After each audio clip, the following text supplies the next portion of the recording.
Coming to paperback and e-readers this February, Isis, Samurai Goddess. The goddess next door takes on kung fu killers in this action-packed martial arts Isis series adventure. Get Isis, Samurai Goddess in paperback and e-readers this February. I really enjoy Marvel Studios films. I like the fact that they are very true to the spirit of the comic books that they're adapted from. I like the fact that they make every effort to make sure that the performances and the performers act just like the counterparts in the comics. And I like the fact that they make every effort to make sure that the designs look as close to the comic book as possible. And because they take such meticulous care to those details in the films, they have always been able to make consistent films on a regular basis in building up this Marvel Cinematic Universe.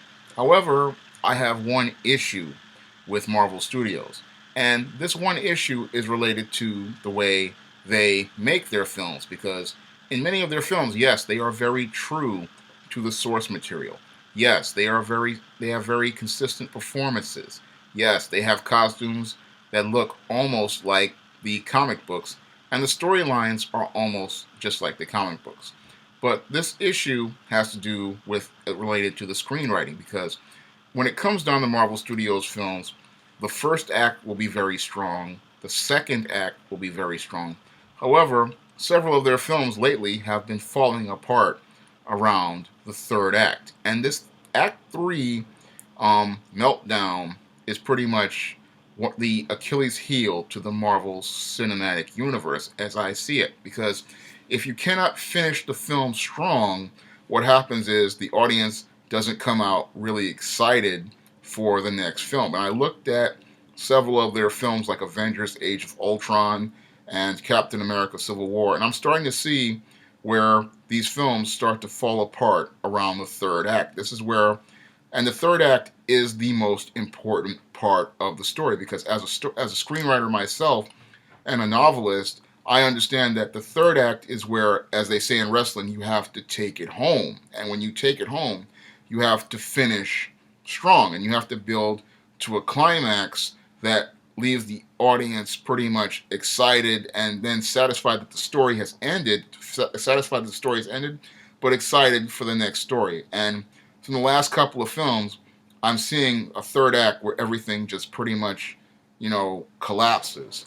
Like with the whole Captain America Civil War. Now, Captain America Civil War had a very strong story for the first two acts, but then around the third act, it really started to just fall apart, especially the scene with the Zemo and Tony Stark and the Winter Soldier. That whole, sequence just fell apart for me creatively, because that's when I started seeing, chinks in the armor, like Captain America being able to damage Iron Man's armor in this film. However, in the original Avengers, you have Tony Stark's armor taking hard hits from Thor's hammer, and he's able to get back up from it. And that was a sign of really weak writing, because that's the writer trying to make things fit into a story instead of trying to make it work organically. And this is something I just saw, right there in that Captain America Civil War. And this is something that their writers really have to work on, because,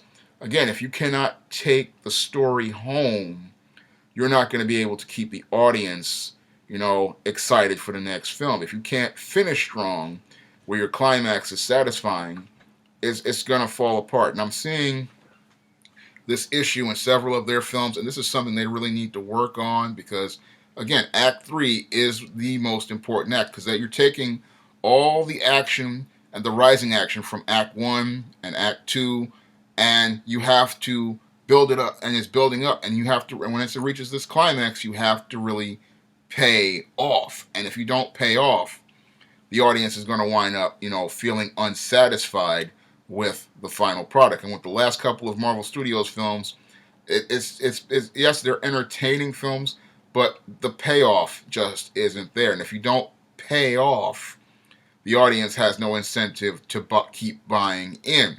And this is something that a lot of the guys at Marvel Studios really need to think about with their films. And the other thing that they really need to think about is the repetitiveness of their films. Because I've watched, several of their films, and yes, they are just like comic books, but the big problem with them is that they're starting to repeat themselves, over and over again. It's starting to feel like I'm watching the same movie over and over again.